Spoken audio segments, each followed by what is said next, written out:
And up next, it's panel discussion, which is about driving efficiency and maximizing value, strategic for managing cost and optimizing. And for the same, I would like to introduce the moderator, Mr. Naveen Diwan. Mr. Naveen comes with a rich experience of 17 years in corporate sales in the e-commerce and financial service industry, with in-depth exposure to the entire spectrum of sales and business development. He has worked with leading organizations in respective industries like Gupta, Paytm, Groupon, and was responsible for acquiring new business and scaling up the existing portfolio. He has risen through the ranks from sales consultant in 2010 to VP sales in 2023. He enjoys playing multiple sports during his free time. Ladies and gentlemen, the moderator of the session, let's welcome Mr. Naveen Diwan, Vice President of Sales, Procol.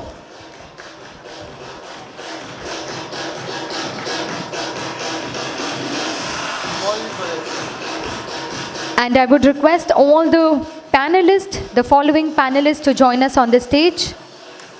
Ms. Sabina Sawliwala, Chief Procurement Officer, Jaslok Hospital and Research Center. Let's have a huge round of applause for Ms. Sabina.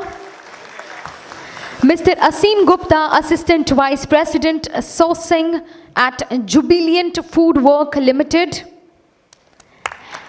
Ms. Manisha Singh, Asia Direct Category Sourcing Lead, General Meals. Mr. Prashant Sankpal, Director at Heubach. Mr. Krishna Singh, Senior Director of Demand Planning, Logistics and Procurement at BSH Home Appliances Group. Mr. Avinash Deshpande, Vice President Procurement at Reliance Industries Limited. And Mr. Sudeep Hota, Procurement Director, India, Modelies International. The panel discussion is about driving efficiency and maximizing value, strategies for managing cost and optimizing. I would request the moderator to kindly begin with the session. Thank you. Thank you. A very warm welcome to all of you guys. We've already discussed the topic of the discussion is driving efficiencies and maximizing values. I think it's a very critical aspect of every modern business nowadays. The topic is very intriguing for me since I'm a non-procurement background guy. When we look at the topic as such, it is something that every procurement leader like yourself, like all of you guys, strives to achieve in all the processes that you guys have set up. In all the team members that you all have, for example. When you look at the topic of driving efficiencies, all the procurement leaders have had some kind of discussions in the past, probably with your management, with your colleagues, brainstormed ideas and thoughts. And I'm hoping that all these guys are probably going to validate those thoughts and ideas that you all have today. Probably look at it from a different angle. For them, it's going to be a win-win situation in either of the cases. I'm going to talk to you about the first question that I have for Sabina. What are the key challenges organizations face when it comes to managing procurement cost, and how can they be addressed effectively? Good afternoon, everyone. And it's not audible. Is it audible?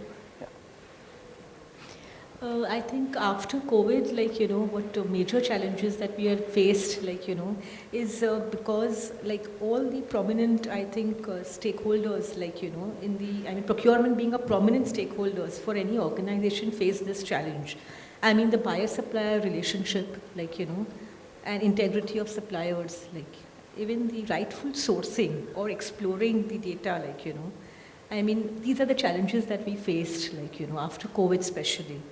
The supply chain, the logistic risk, and technology upgradation. These are the, government policies, that, especially in healthcare for drugs and, medical equipment. So all these challenges that we faced, for the, especially after COVID. Before that, of course, there were a lot of other challenges also. And I mean, to manage the cost, I mean, of course, the pricing has marginally gone up, like, because of it's affected the material pricing, and as a result, supplier management has become a little difficult, like the payment terms and, the discount validity and all. So all these, I mean, but we are managing, in the terms that we have good relationships for the past, like, so many years that we are there, like, with them, and we see that, the quality and the right price is, like, at least in my institution where I'm in the healthcare, like, we need to, I mean, give the right material to the right patients, like, because that is also very, patient care also is very important. So for me, like, I mean, where our procurement is concerned, we had a lot of challenges, like, in the, COVID era, like, but anyway, we, I mean, had good relationships with the suppliers, so we could, like, sail through it, like, So that's how it is, Naveen. Okay. Would you say that just the supplier relationship works on relationships or something else? No, the supplier relationships and the pricing also, like, pricing also were, like, fluctuating, like, so, but we have our rate contacts and tenders in place, so I think we, like, we have no much major problems in that. Okay. Love to hear your thoughts, Aseem. Apart from the pricing and apart from the relationships, how well do you define supplier relationships? In terms of supplier relationships, I think as the previous section we were talking about, suppliers are not just suppliers; they are business partners. Yeah. It is absolutely accurate to say that and probably this is one of the misunderstanding. A lot of organizations have a lot of people within the organization. They don't treat. They feel that the supplier is just someone who is supplying goods or services.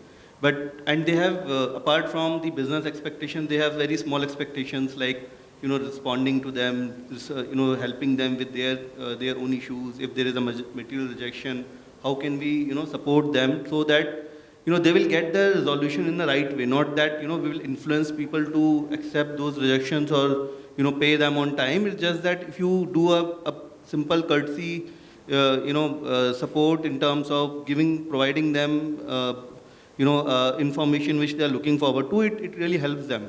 And other pieces, I think transparency in supplier relationship is very important. Yeah. The suppliers, it is not just hopping into the different RFQs. It is also important that we understand what is the supplier's long-term vision and plan and how it is getting in line with our vision and our plan for future, right? So if there is a understanding, there is a two-way communication between both the sides, so that they can make their investments accordingly, or we can make our investments accordingly. So these are a few of the things which I feel that is very important in terms of a supply relationship. Got it. Would it be safe to assume that nowadays they're not called vendors, now called business partners for everyone? Absolutely, absolutely. And I think COVID has given this, has shown it in the right way, that they are not just the suppliers, they are the business partners. Many of the suppliers have, we are from an industry, like I'm from a food industry, from Domino's. So, we have been up and operating after a few days of the lockdown. Yeah. So, and, we have to really give the credit to our suppliers and our partners that they have supported us so that we can serve to the consumers. What would be the top two or top three? I know this is not a question here, but what would be the top two or top three challenges that are faced by these vendors when they're dealing with corporates like yourselves? I think transparency is the biggest challenge. Generally, the buying organizations, they typically focus on just buying, negotiating and buying and getting the services done. But, we are not trying to understand the bigger picture. If the buyers, if the buying community will engage with them to, have a long-term partnership to see if the visions are matching. Sure. And I think that is something which will be a game changer. Awesome. That brings me to the next question. That's for Mr. Prashant Sankpal. Can you share examples of successful cost-saving initiatives in procurement that have resulted in significant ROI? Yeah, basically the cost saving is very important aspect as far as the procurement is concerned. Because as you all are procurement colleagues, procurement always considered to be a liability on the company. If you really go to your senior bosses or senior sales team, they will straight away tell you that. So you are this spending function, you are always asking for the demand and asking us to spend something on the for the raw materials. Your raw material buying is not that competitive. We are finding really difficult to compete in the market. So getting all these questions instead of frustrating ourselves and putting our views forward. In fact, even if we further approach to our CFO, he also tells, whatever you are saving, I don't find anything in my EBITDA. I don't get anything in the contribution. So basically what this cost savings aspects basically makes the procurement team as well as any company or any organization. So basically it's the differentiation, how they are competitive in the market. Whenever you take any decision for the cost saving, you are making your company, your organization much more competitive than your competitor. So there are different ways we are into procurement, right from earlier we were buyer, then it got converted into purchasing, then further after development it becomes procurement, and now we started talking about the strategic procurement. So everywhere cost saving is very important. When I talk about the cost saving, it first of all, how can I save my cost? And there are n number of different ways to save the cost. The simple what we can do, we were talking in the past that if I change from raw material supplier A to supplier B, I can get the cost saving. This is very common, everybody knows that. But which are that raw material supplier B, whether he is in India or he is in outside of India. So first and most important is that we need to look into low cost country sourcing. Low cost country sourcing is nothing but where the labor cost is cheaper, where the transportation cost is cheaper. Now we are talking about Make in India. Why Make in India started coming into picture? During 2010 to 2015, China there is a boom that most of the raw materials were available at much competitive rate. What is the current situation?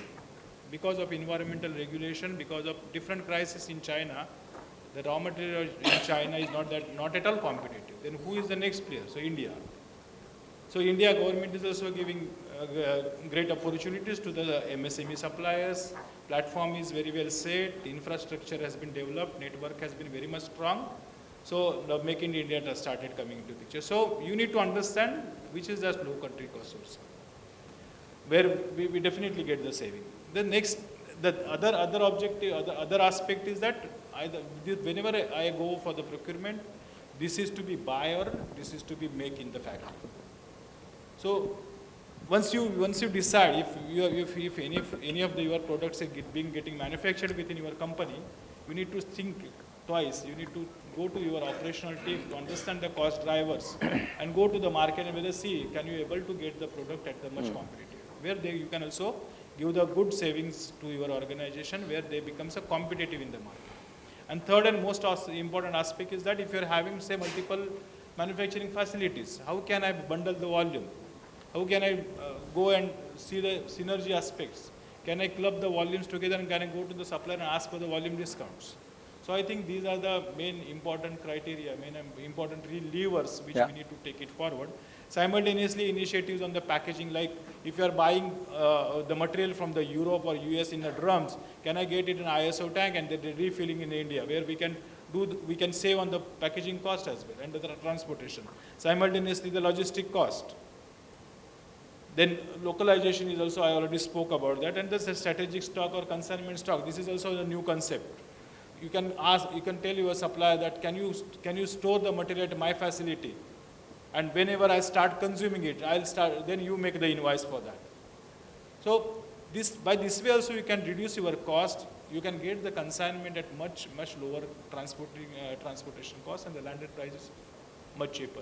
This is what I feel the most important. Sure. I heard you talk about the CFO thinking that the procurement team is a liability.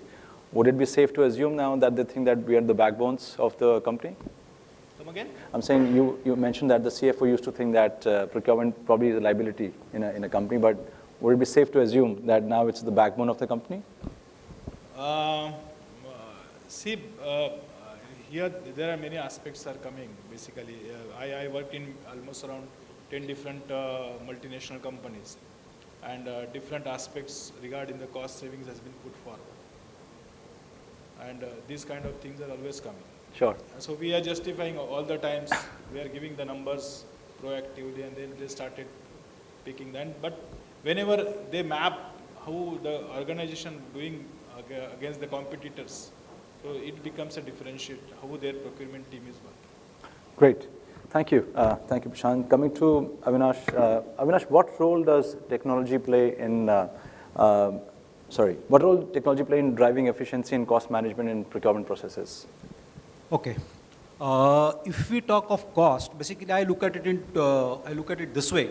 Ki costs, I would say there are two costs. One would be the direct cost in terms of reduction in the price. Yeah. And second thing is the indirect cost reduction in terms of the benefits which I accrue because of the adoption of technology, and those benefits looking in terms of cost saving. But just to substantiate what I said, say for example, nowadays we are using what is called as reverse auction, yeah. right? Reverse auction in the shortest span of time, in the most transparent fashion, if all the concerned vendors, they know where do they stand, and there, because of the aggressive bidding, I get the cost benefit. Yeah, absolutely. At the shortest possible time, right? So that would be, I would say, the direct benefit that I'm getting in terms of cost reduction. Now coming to the indirect benefits, here again I would like to cite an example. Currently I am buying this packaging material for all our, for all the Reliance requirements. Now there we have majority of items we are buying on cost sheet basis, yeah. right? And so every time there is a change in the raw material price, my team, they had to amend the scheduling agreements, and it was a manual process, taking a lot of their time. So they were mostly, majority of their time, it used to go, especially in the market where the raw material prices were fluctuating a lot. It was a really tedious job. So now, with the help of our IT team and all the concerned people, we have switched over. We have developed a module where the rate updation takes automatically, yeah. right? So with that, what has happened is that the time which my team members, they were spending on this transactional activity, it has come down. Yeah. So with that, now with that time available to them, they are now more focusing on developmental initiatives. Absolutely. In terms of what more I can do in terms of cost reduction. Yeah. So that is the benefit, you can say, indirect benefit, I would say. And of course, apart from that, things like transparency, through RFX, when everything is through the system, all the concerned stakeholders can view what is going on. So that brings in more transparency. Yeah.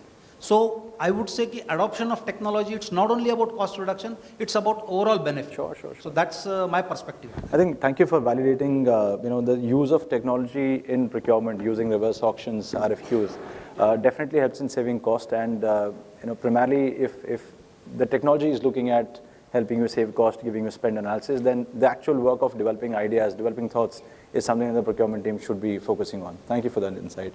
I'd love to hear the same insight from Manisha, actually. What are your thoughts on this?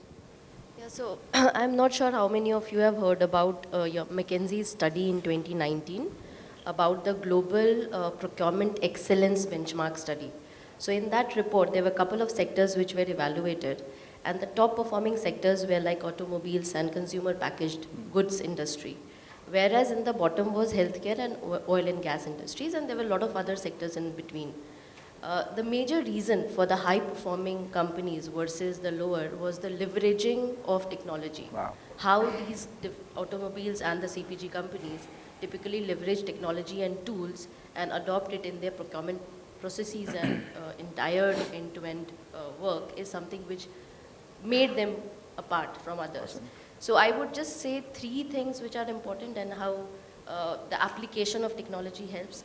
Number one is about, bringing in transparency and visibility of data. Absolutely. Because that visibility of data enables you to do a lot of analytics on categories, on spend, and therefore there are a lot of opportunities that become naturally visible to you. Absolutely. To implement. So that is number one.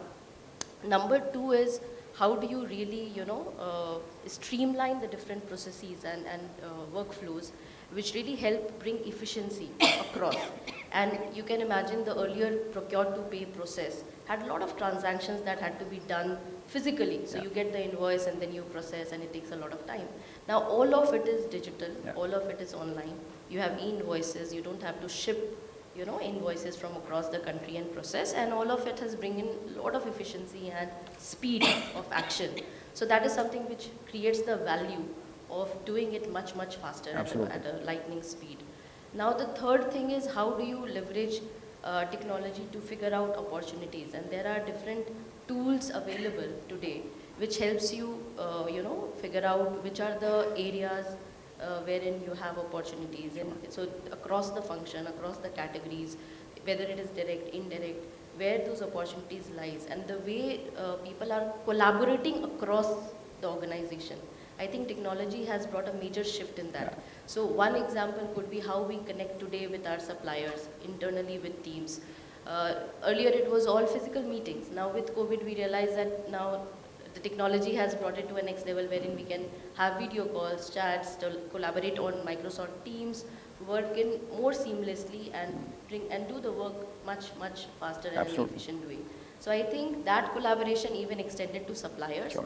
Now we know there are a lot of portals which is like supplier portal, central portal, wherein supplier can see their entire end-to-end processes, starting from how they participate in the bid, integrated with the order placement processes, and then the payment status, all of it at one place. So you can imagine the beauty of technology, Absolutely. how it has revolutionized the entire thing. So that would be my response to that. Great. I think we have two great validation of using of technology. Without this, I think the procurement probably would be 10 years slower. We would be going to, again, using the word donkey's ears, where I remember a story of my father where he used to be the purchase manager at Indian Railways, and I used to see a stack of files at his desk. And then he had a team of people looking at those files, and I still wonder if he had a chance to attend an event like this, probably his life would have been a tad bit easier in creating QCS by having a couple of clicks. But God bless the old man, he's now retired. Moving on to Krishna. Krishna, how do you assess and manage risk when implementing cost-saving measures in procurement? I think every company has a wish to implement these cost-saving measures, and therefore I find this very relevant question. And I think since morning, many things have been already said on this topic. But I would like to add few key topics which I feel that are really differentiated or best practice being done in German company like Boss. I work for the Boss. One is that continuous cost control culture. It should not be the case where you have under cost pressure, then you are supposed to be calling a purchase manager, hey, I want some cost saving measures. It should be a continuous process. How you can create a process, then next question comes. So you need to engage and involve every department of the function who are involved in the complete value chain. Right from your design, development, production, supply chain, logistics, and sales category. Right? Because everyone can contribute in those ideas where we can reduce cost.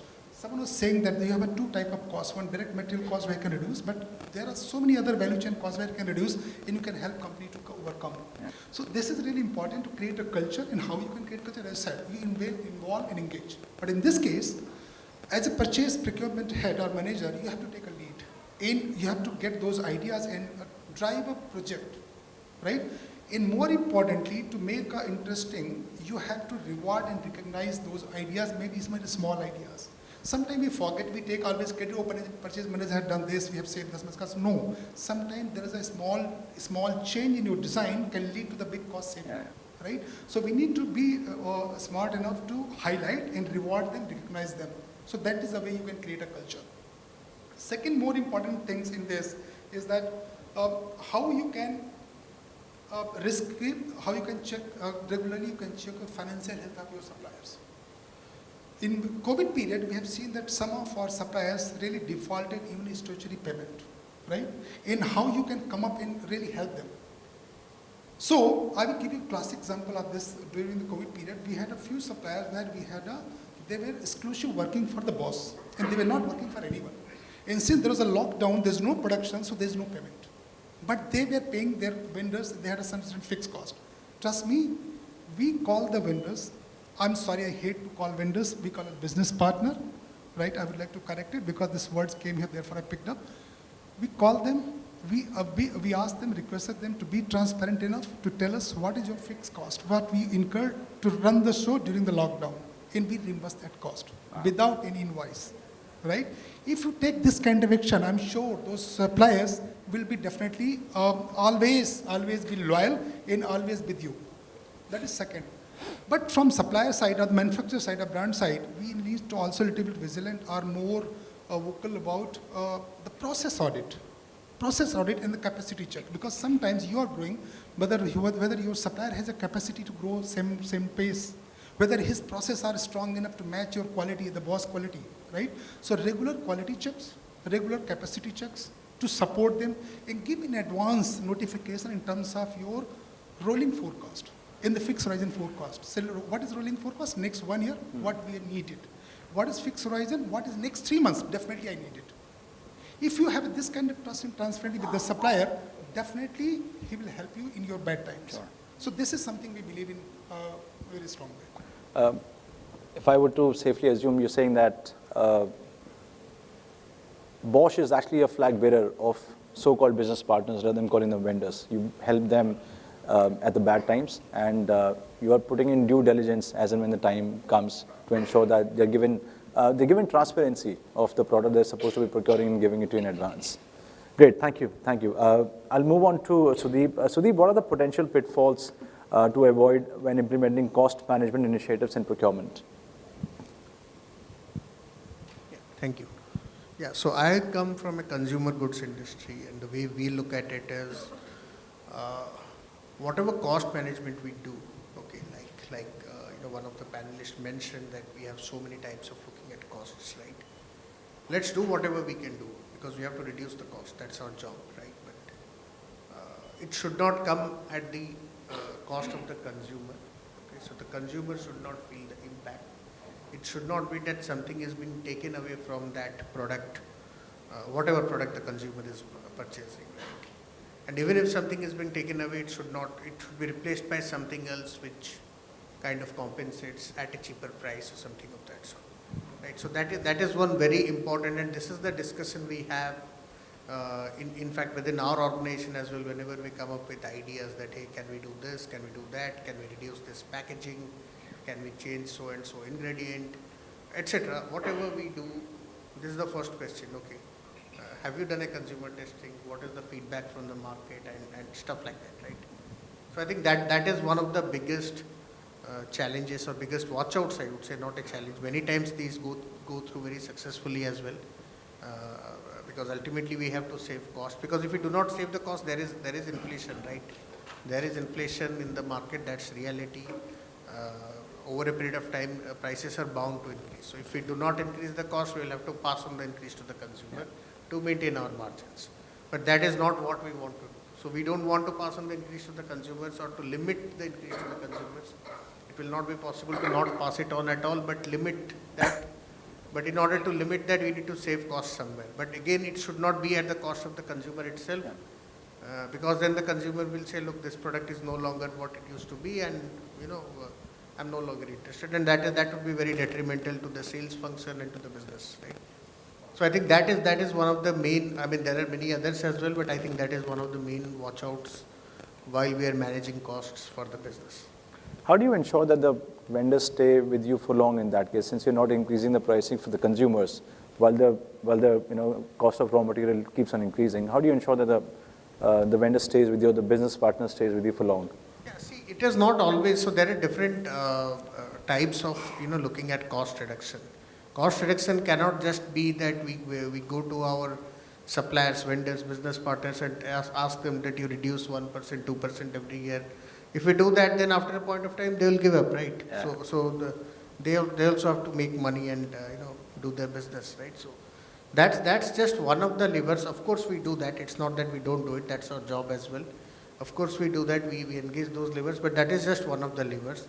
We look at many other things. We look at product substitutions. Can we replace product X by product Y, for instance, right? Is that an option?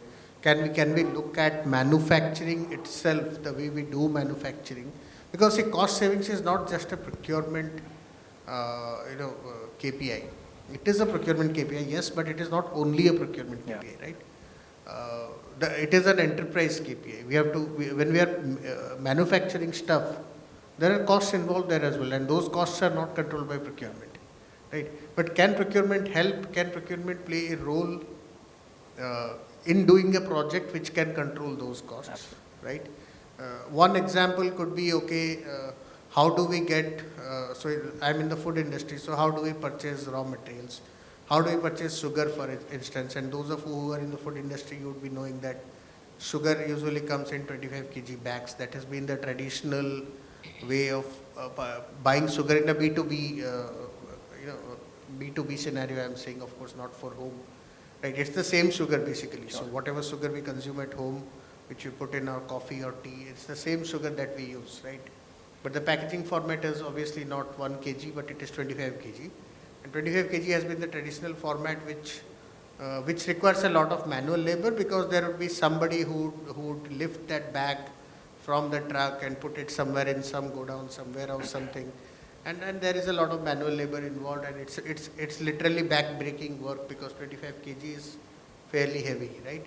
Now we are saying, okay, is there a way to handle it differently? Like, okay, if you're a small organization, I think that will do for us.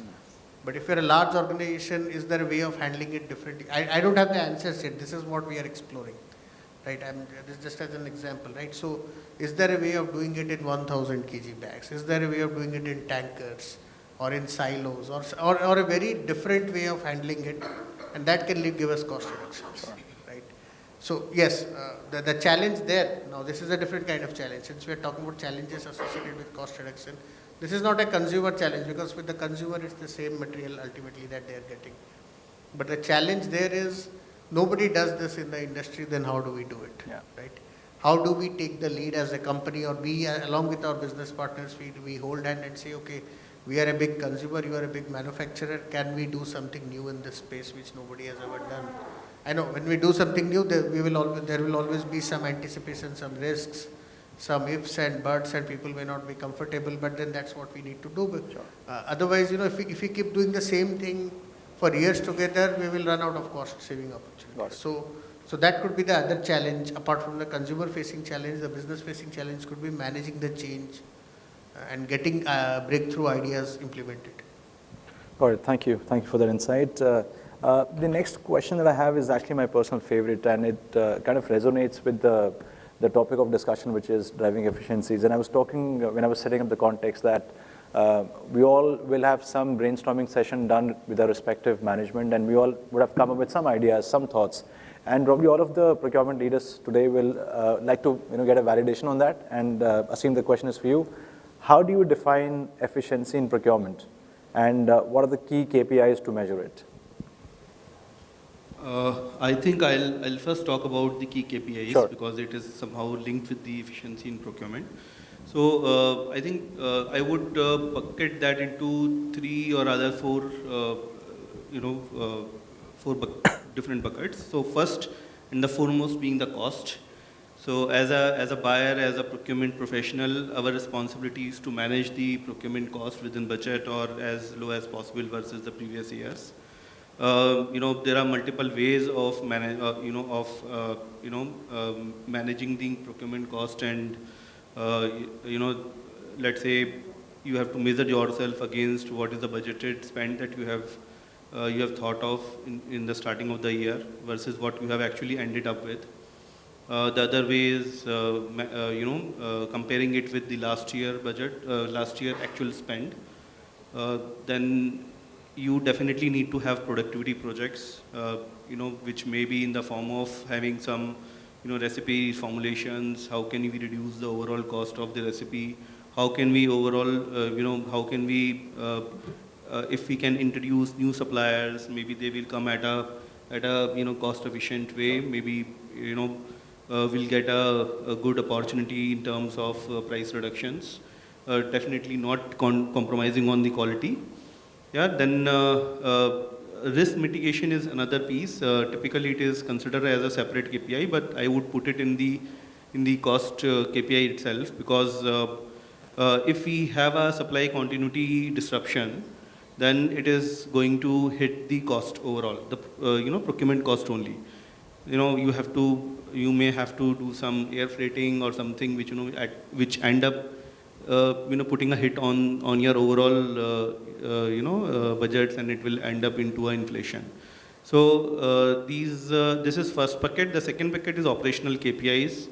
like, what is my supplier's performance in terms of, on time in full, what if we used to call it.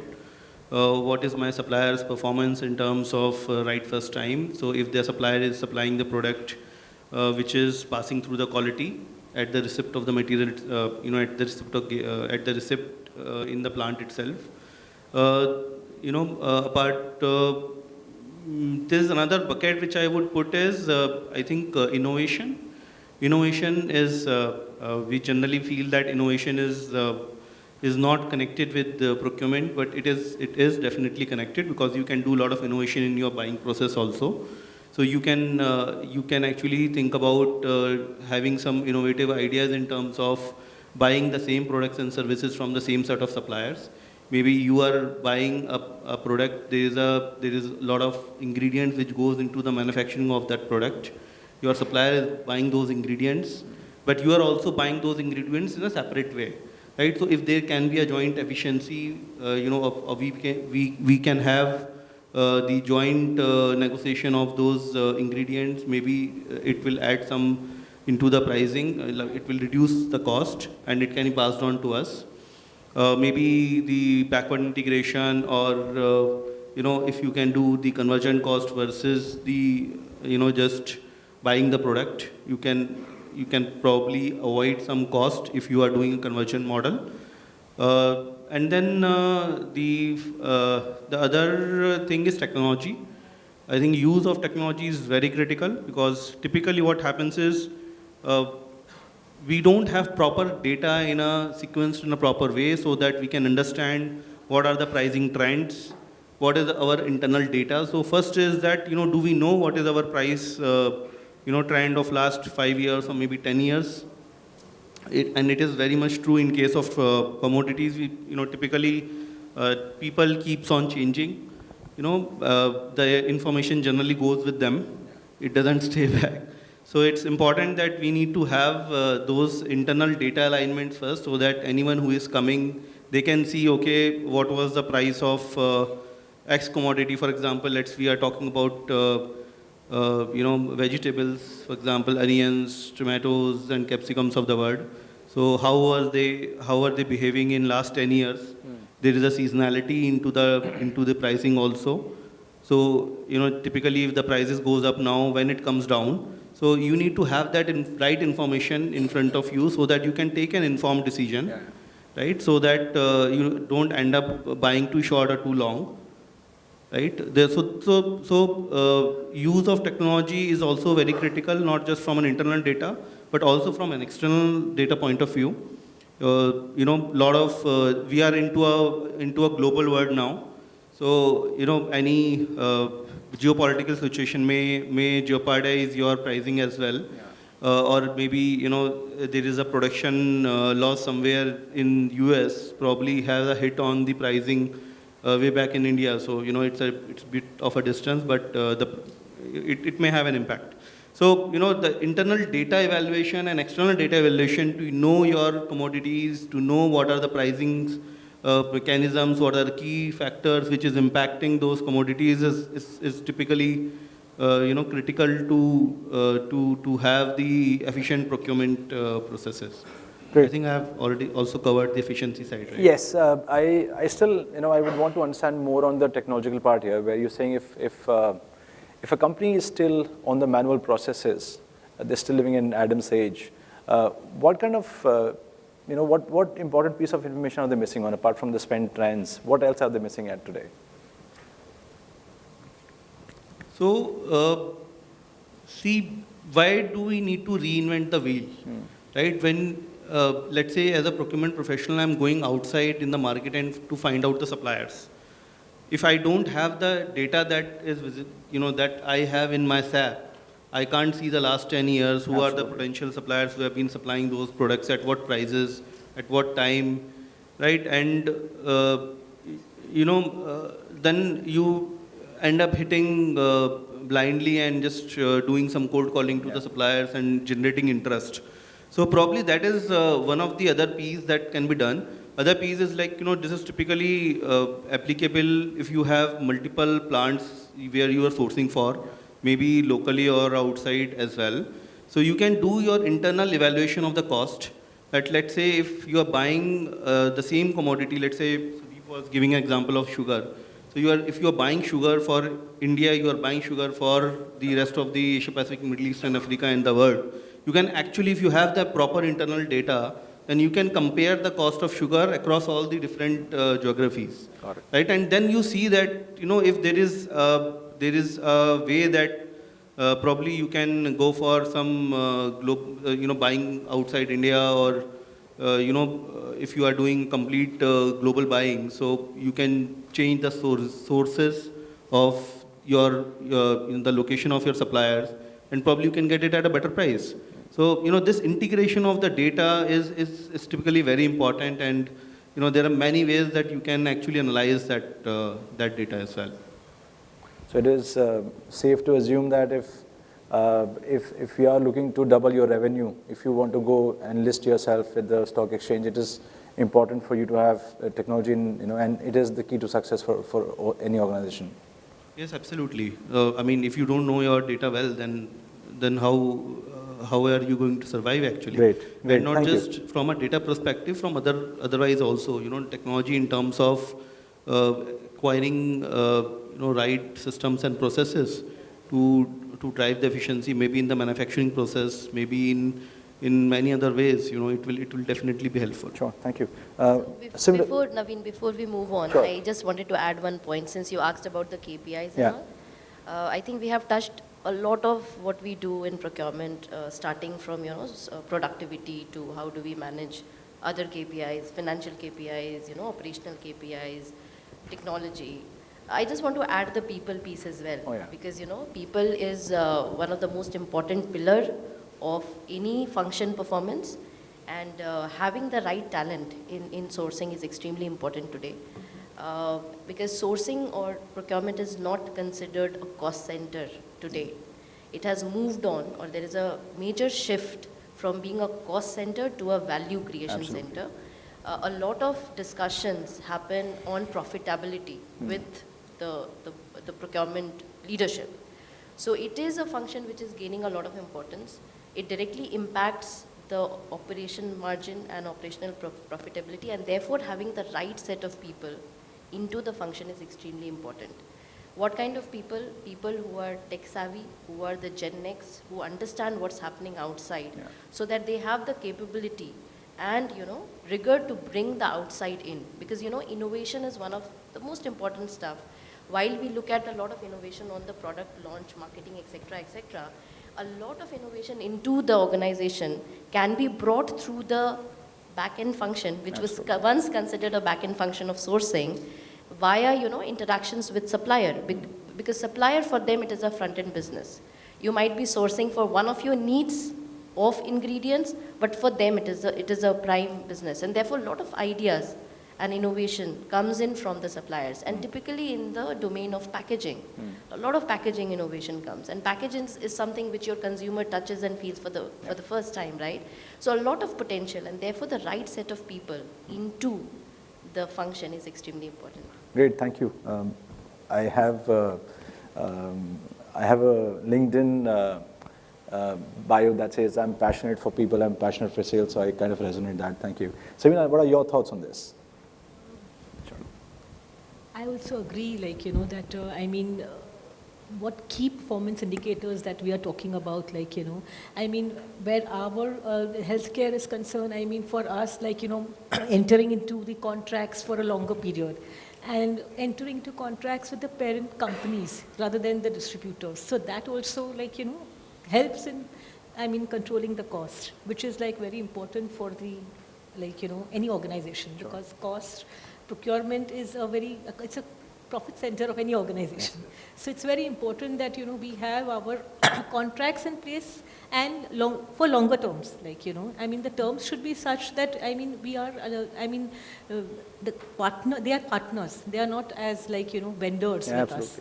So that is what we monitor. And we have our key performance indicators in healthcare is we manage the inventory, we see the slow moving products, we have our biannual stock, inventory checks and all. So that also helps us in controlling the cost and Sure. I mean, having a good system in place. Like Got it. that is how it is. Got it. Thank you.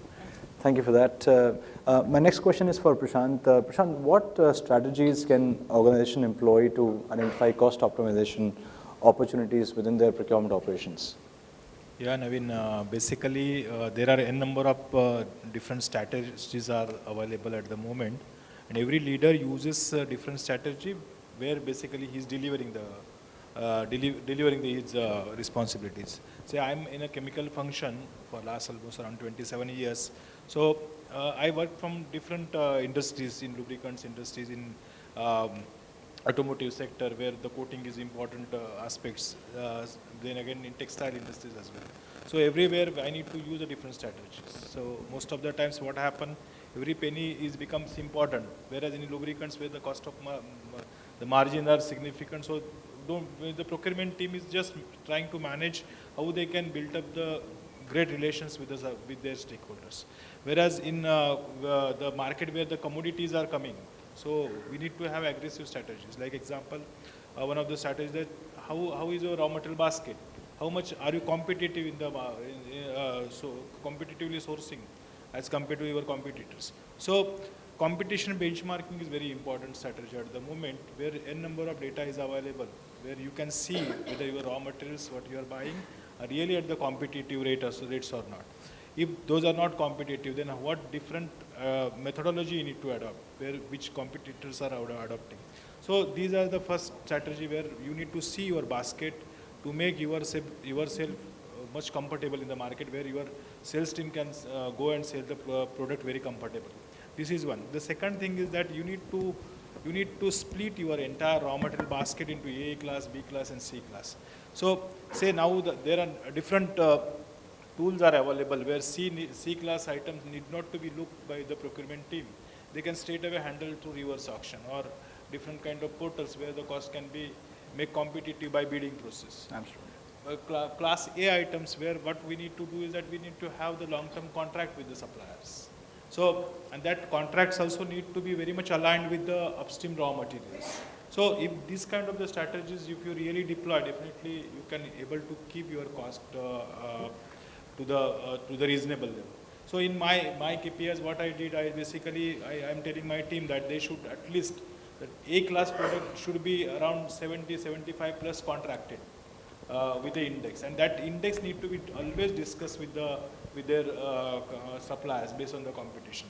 And the third and most important thing is that basically whenever you see there is no opportunity or there are opportunities, you need to talk to the different suppliers, understand, go to their place, work with them, open up your raw material basket in such a way that you need to discuss with them about how is the manufacturing process, how can we reduce the different stage, and how they can transfer their cost. So innovation is one of the strategy which always I keep in my KPIs, and basically the team need to be work on these three different strategies in my function, where they are basically assess about their performance, so that they give forward us the cost savings in different raw materials, and the entire procurement cost will be kept reasonable as compared to the competition. If you were to define the time spent or the bandwidth spent of a procurement or a purchase or a buyer for that matter, where should they be spending their majority of time? A, or in due diligence, or will that be C category items? In my opinion, the C category should be automated, done through technology, and A are all the handshake deals that you're currently doing. Yeah. Is that fair to assume? Yeah. So basically at the moment we are using SAP, and so SAP takes care of all RFQ RFQs, the other thing. But basically C class items where are getting handled through reverse auction. So we don't need to involve much more time on that. Whereas class A, where we do a long-term contract with the supplier, which almost 3 months, 6 months like that. So definitely the time can be used for some different aspects where we can go with to the supplier different demographics as well, look for the many different innovative approach where the time is getting utilized much more to put our cost to the reasonable level. Great, thank you so much, Prashant. Krishna, the question is for you. What are the best practices for supply management to ensure a successful and cost-effective procurement process? Question to me, right? Yeah. Okay, thank you. So I think we have talked about since morning, and these are the again and again question popping up. But again, I would say that I would touch upon the key topics which I believe have not spoken, are really important, are the best practice. These are the. So for me, with the supplier, one sentence I believe in practice is that trustful long-term win-win partnership is really important. How you can do that? Trustful long-term win-win partnership, how you can do that? So before this session, I saw one of our colleague was asking to audience that what is key takeaway or what is critical for the suppliers? And question was that payment, status of the payment. I little bit differ here because we really practice totally different. Suppliers should not be bothered about chasing about the payment. This should be by default on time. If you have that by default on time, then he can plan his financial better way, and he can pass on those credit or benefits to the brand or the manufacturer. How we do that? Simply, so I've been last my 10 years or 12 years of assignment in the BOSS group research. I never signed or seen any vendor supplier's bill. This goes by default. Suppliers send a bill either via email, goes digital copy, and this email is connected to S4HANA, which is SAP, and this based on the vendor code, it determines which function department it is, and based on this, then cross-checks the PO number and the GRN number, and automatically based on the credit base process the payments. And even if I want, I cannot hold the payment. This goes by default with the credit period. Until I deliberately, I want to stop the payment. That is one. Second, even suppliers or my business partner, they have an option. Let's take there's a credit period of 30 days or 60 days. Some of the supplier, let's take there's a Diwali season, they want to give incentive bonus or salary before, and they need payment within 7 days. There's an option available where we have tied up with the banks. And if the supplier chooses, this month I want my payment within 7 days of the invoice submitted, he can get it. My banker will charge very nominal fee, around 6 to 7%, roughly I'm telling you, and make a payment on my behalf, my banker will pay to the supplier. So supplier are rest assured, either they will get payment on time or even before. If you have this kind of system and process in place, I'm sure you can create a win-win trustful partnership. Right? So this kind of practice really helps. Second, I was saying that most of the times we have seen the supplier or business partner, we skull that how we can create a mutual respect. Mutual respect means give and take respect. It should not be that if I'm a supplier and you are a brand, so you are a sir and I'm Krishna. No. If you are a sir, then I'm a sir. If you are a Naveen, then I'm a Krishna. Sure. Right? So have this kind of mutual respect, give respect, take respect. Yeah. Then you can win the trustful partnership.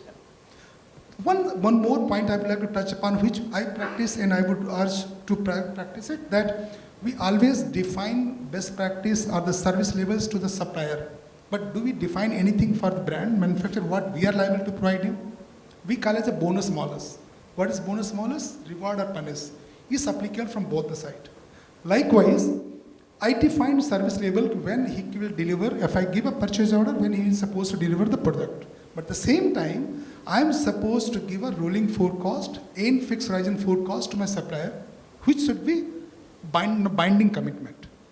How accurate I am so that he can plan on my behalf. If let's say I am 90% accurate, whatever forecast I give in 1 year advance or 6 month advance to my supplier, he can plan better inventory, he can negotiate better price to the supplier, he can well prepared production planning everything, and he can pass on those benefits to you, right? So bonus malus is applicable to KPI for me to on behalf of supplier. Is that one? Is that what is my forecast accuracy when I give a forecasting to him? Second, how many days I defaulted in payment? Because my challenge is that I will not default any way of payment, either on time or before.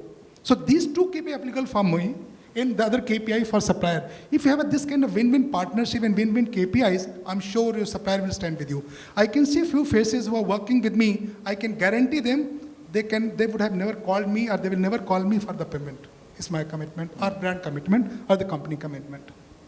We will negotiate when we go to the tender topics. We will negotiate 30 days, 45, 60 days. But once we agree, we agree. Yeah. That means it's become a viable for us. Yeah. And this is the way you can create the win-win partnership. I think it's a very great, and probably an automated process where one, and I'm going to repeat what I said before, you especially are, the flag bearer of calling the vendors the actually true, business partners, and giving them forecasting, giving them transparency, and treating them equally is I think what matters here.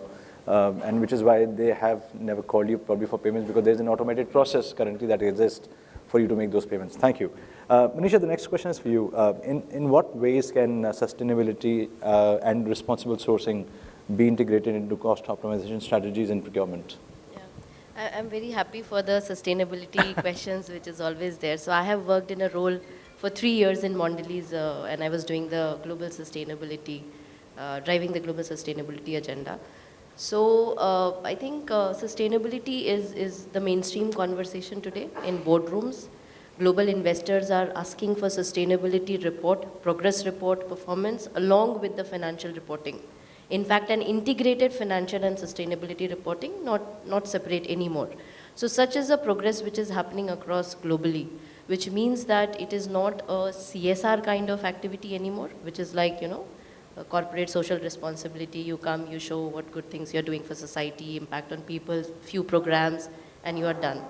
There are more impact-driven conversation happening rather than only action-oriented conversation, wherein outcome is more important than only the input.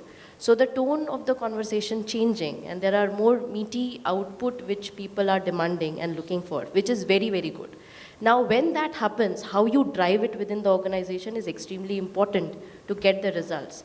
Whereas earlier, the sustainability agenda was driven, one of the few people, team managing the sustainability, talking with different function and figuring out things. Now it has become one of the core KPIs. And in fact, one of the KPIs beyond people, I would have added sustainability to it, which is a fact, is across the function. So it is like a cross-cutting theme in different functions. Sustainability is one of the agenda which is sitting in the KPIs. So how you drive it is important. How do you integrate it in the business processes is very, very important.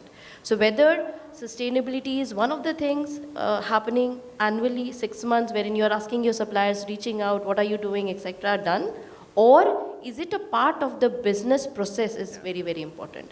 So for an example, if you have an RFQ, is sustainability a part of the ticket to entry? Very important, right? Because unless and until sustainability agenda is driven commercially through commercial contracts, it's not gonna happen, And therefore, it is important that sustainability is core to the business and not a sideline to the business, which is very important. So having the right set of expectation from supplier, which is largely driven from the policies that you have, the corporate policies that you have, and then how supplier is measuring, tracking progress. Does the supplier performance scorecard has sustainability as one of the parameter which is monitored and measured regularly with accountability on the supplier to improve, is some of the very core things that you can bring in terms of bringing in the change in the approach that you discuss. Because today you are discussing productivity. How are you lowering the price? But are you talking about even the greenhouse gas emission targets? How is it progressing? How is it getting reported? Are you a part of the CDP, which is a carbon disclosure program? Are you kind of, what are the kind of different programs that are there? I think a lot of concrete conversation across the board with different suppliers, not only in sourcing, but also say manufacturing, logistics, other part of the value chain is very, very important. And having those, a part of the main conversation when you have with suppliers, when you are giving them a business, at that point of time is very important. In fact, it is something which is baseline. Your baseline, that if you have these things in place, only then you're competent enough to be participating in an RFQ is the most significant and potential thing that you can bring in to bring that change. Great. Thank you for that insight. My next question is for Avinash. Avinash, what challenges and opportunities are associated with the global procurement and supply chain management in context to cost optimization?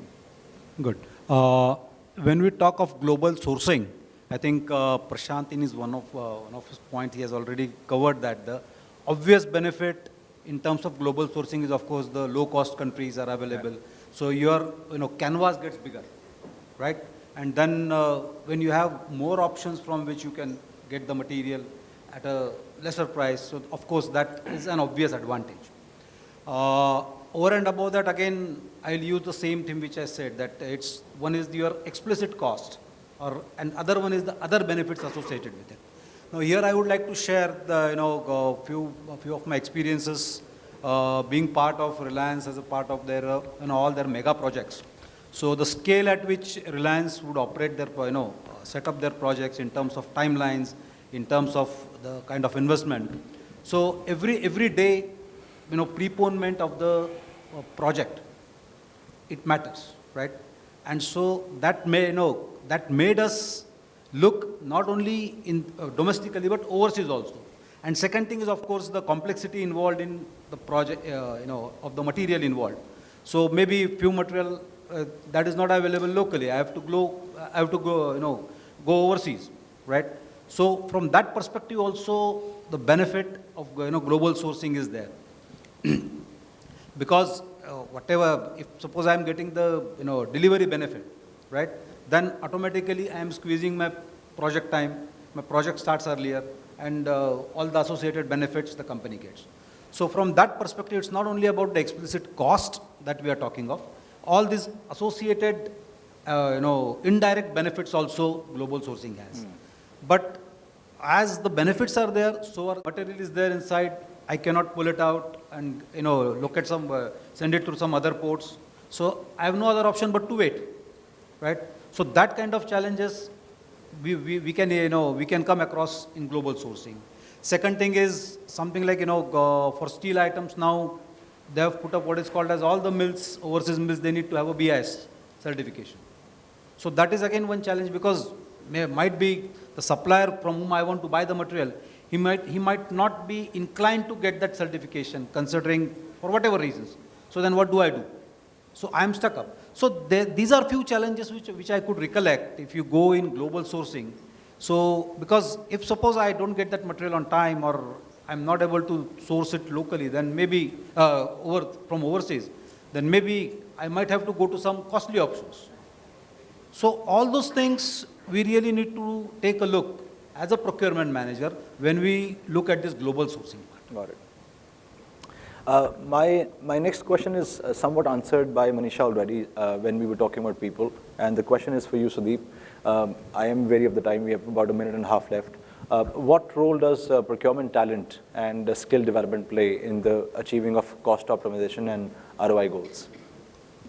Yeah, so thanks for that question. I think this is something which I personally am very close to this, because we talk about talent in procurement, right? So cost optimization and all of that will follow if we have the right talent, right? So having the right talent by itself is the very first step. I have been in the industry for 2 decades almost, and I have seen how this function called procurement has grown, has evolved over time, right? And from a very tactical person of tactical function, which was like picking POs and doing some negotiations, to what we are doing today in terms of looking at the overall enterprise value. And therefore, it is important that we get the right set of people at the entry level and not only at senior levels. Even people who can start their career in procurement, people should be aware of it in the first place. Like people are aware of stuff like finance or accounting or whatever, marketing, HR, right? So how do we make people aware of a function called procurement, which is a function by itself and which is not a sub-function of finance or supply chain or something of that sort. So how do we do that as leaders in the right set of, entry-level business schools, campuses, etc., and sell it to them? And we have many examples, so it's not that it's not happening. But in general, the perception still needs to be managed, right? So if we are able to address that, because it is very exciting, right? I'm sure all of us will agree. There's so much that we do. We are, we are bordering somewhere between finance and supply chain, right? We have a commercial side, we have a supply chain side, and so much of things that we learn, taxation, and all of us here are not accountants, right? If somebody is an accountant, one may easily pick it up. But many people who are not, even those who are accountants learn about supply chain, those who are engineers learn about accounting. So from a personal learning perspective also, there is a lot in this function, right? So I think that is important. Once that happens, we have got that diversity. We speak talk about diversity a lot, right? So if we have that diversity in terms of the talent, in terms of the experiences and backgrounds, that will definitely translate into cost savings. Ideas will keep coming up as people grow in the organization. So I would put it that way. Great, thank you. While the time is up, can we take some questions, if there are any? We can't? Okay, well, thank you everyone for your time and hope you all have a good evening. Thank you.